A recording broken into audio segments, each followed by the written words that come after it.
Buenas noches, nos encontramos acá con la profesora Paola Mejía de la Facultad de Comunicación Social y pues queremos hablar un poco de los paradigmas de la profesión tanto de comunicación social como de las bases que ella se ha forjado en otros estudios. Buenas noches, profesora.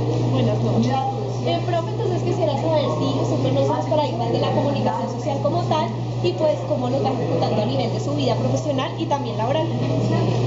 Bueno, yo sé que los paradigmas de comunicación social son los mismos paradigmas que siguen todas las ciencias sociales, es decir, la antropología, la psicología, la lingüística. Digamos, los paradigmas más recientes del siglo XX, el estructuralismo, el funcionalismo, la teoría crítica. Y ya más en punto, como quisiera saber sus estudios primero que todo, como pues para hacer más preguntas más adelante.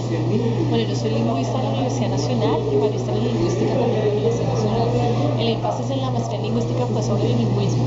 Yo trabajo sobre lenguas indígenas y análisis crítico del discurso.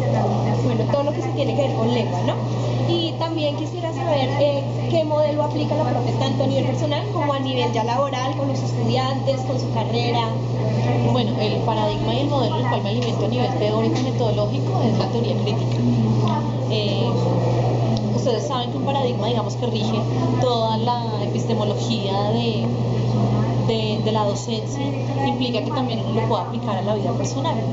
La teoría crítica me parece una herramienta vital que permite ver el objeto de estudio de una manera transdisciplinar, es decir, no solamente desde la lingüística o no solamente desde la comunicación social, sino todas las áreas de estudio vienen a darle. La teoría crítica plantea postulados muy claros con respecto a que el conocimiento no es absoluto, que todos estamos construyendo todo el tiempo forjando el conocimiento. La parte contextual es sumamente importante ahí. Entonces, como los factores históricos, sociales, contextuales forjan y limitan un poco la interpretación del conocimiento. Entonces, ya en conclusión, la profesora es muy crítica. Teoría crítica. De la teoría crítica y ya lo maneja a nivel tanto personal como laboral y con cada estudiante, ¿sí? Profe, y una última pregunta, quisiera saber algún libro que haya sido así con una teoría o de la teoría crítica, la tesis, algo así. Bueno, el libro que me gusta mucho de teoría crítica, digamos que es de los padres de la escuela de Frankfurt, El hombre unidimensional de Albert Marcuse, me parece clave. Los libros de Foucault. Althusser tiene uno que es con relación con la educación, ¿no? Cómo se plantea la educación desde la teoría crítica, me parece clave, ¿no? Como ustedes saben, ya vieron la teoría crítica. la teoría crítica surge con la escuela de Frankfurt, entonces todos los teóricos de ahí y todo lo que nace después de la teoría crítica, lo que después se viene a conocer como el posmodernismo. Todo esto, el posmodernismo, el posmodernismo, la deconstrucción del conocimiento, todos ellos me parecen unos sectores importantes. Quien más de teoría crítica, digamos a nivel más de Latinoamérica, me gusta Cantini, me gusta Jesús Martín Barbero.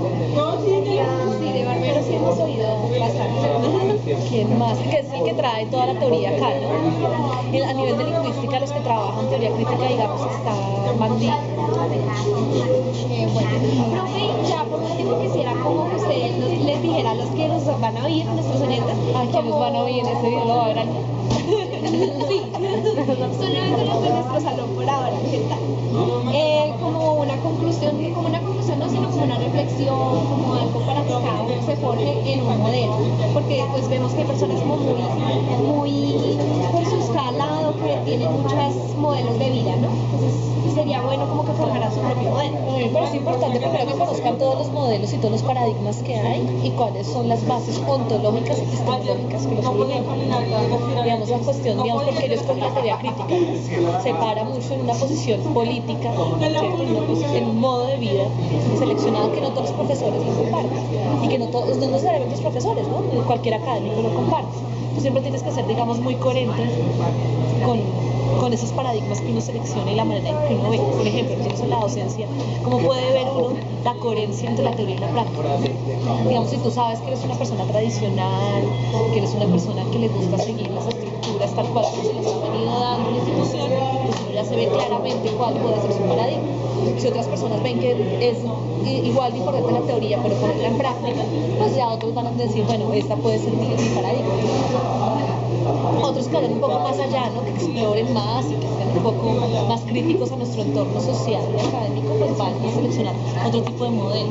Parece que lo primero que ustedes deben hacer es tomar todas las bases teóricas y metodológicas que les pueda aportar todos los modelos para más adelante poder hacer la selección. Bueno, poder decidir en qué se van a centrar, ¿no? Bueno, entonces pues ya vieron la posición de nuestra profesora Paola y le quiero agradecer por ofrecernos este tiempito de su parte y pues despedirnos. My wicked.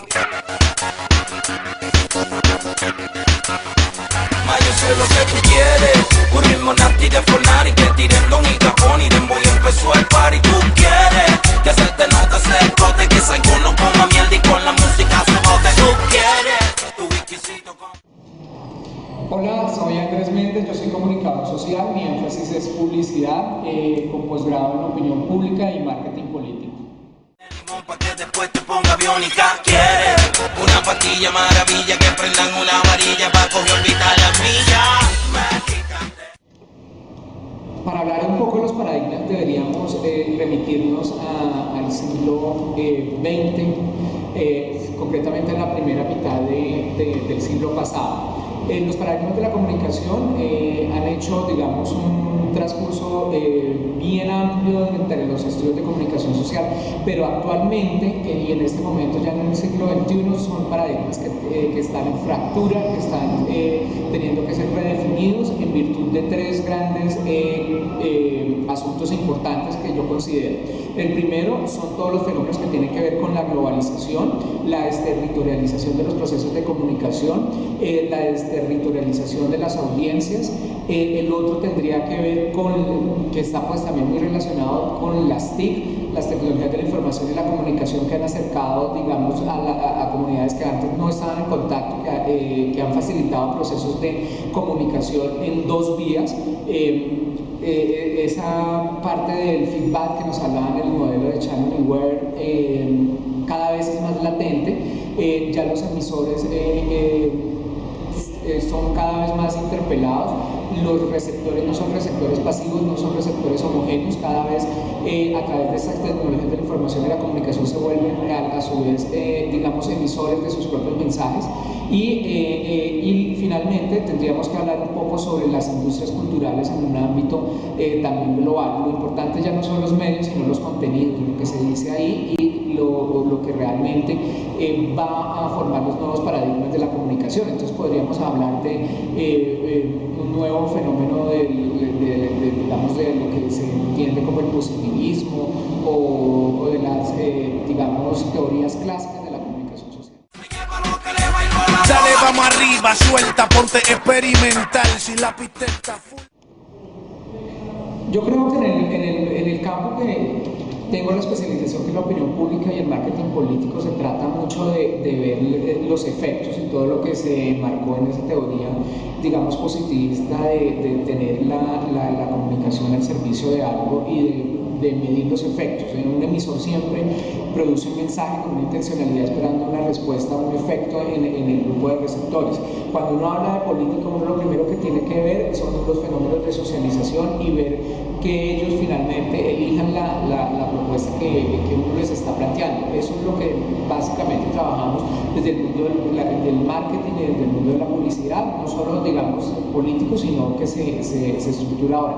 Pero habría que pensarlo, porque ya esas teorías como la aguja hipodérmica, incluso la espiral del silencio, que hace que sirve para medir los estados de opinión pública, que es muy parecido a lo que es como cuando ustedes sueltan una tina y se vuelve una especie de remolino, que todo se va por el mismo sifón. Muchas veces pasa eso, que la opinión pública de las mayorías o de los grupos más poderosos tienden a absorber las de las minorías.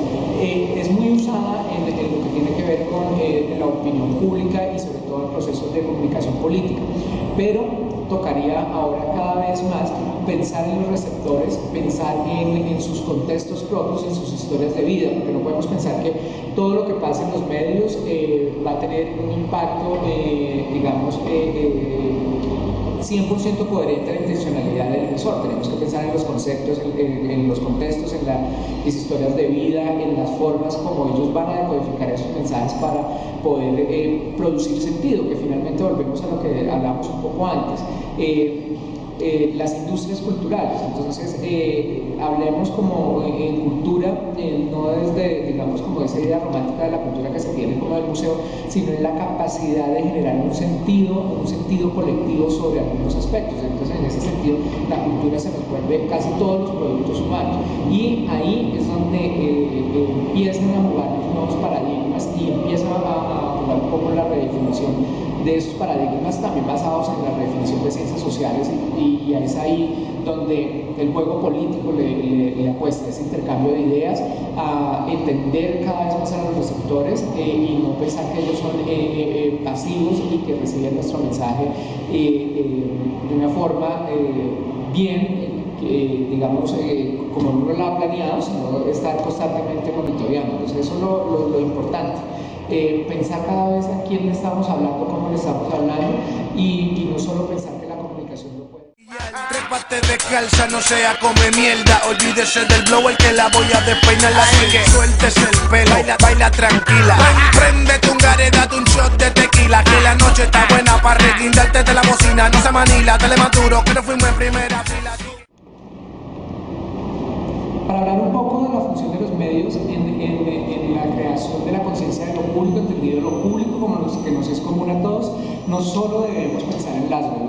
Laswell es una teoría, es un autor que publicó su primer libro en 1927, entonces ya ha pasado casi un siglo, y debemos pensar en un contexto actual. Y ese contexto actual es que los medios tienen que llegar a fortalecer lo público, a fortalecer los ejercicios democráticos, y no solo, digamos, desde una función positivista, sino desde una función participativa, donde le dé espacio a todas las otras propuestas, y sobre todo que le dé espacio a los grupos sociales y a las comunidades para exponer sus ideas y exponer sus necesidades. El discurso no puede ir en vía de lo hegemónico hacia lo masivo, sino que también hay que recorrer lo masivo para que se vuelva un discurso consensuado.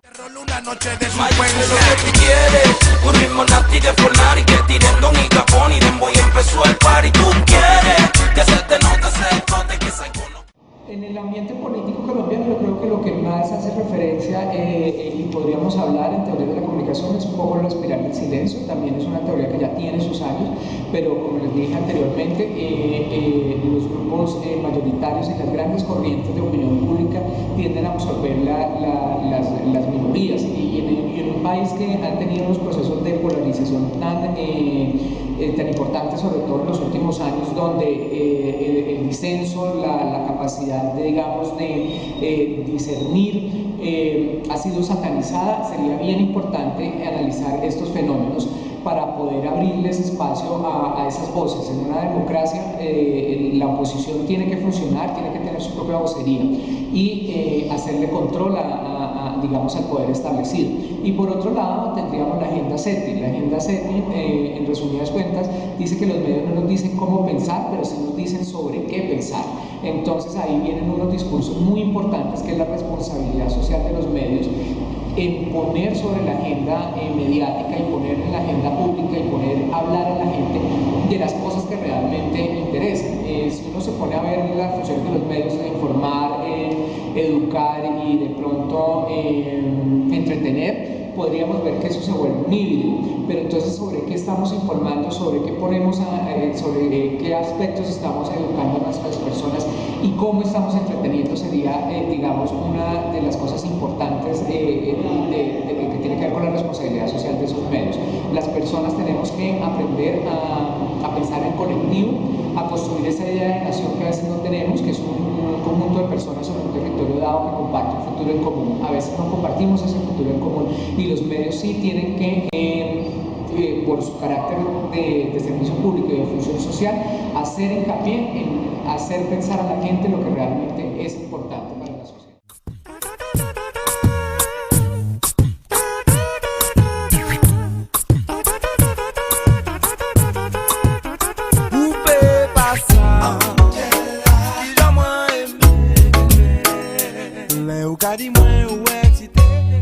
Que un buen capet 14, le uga a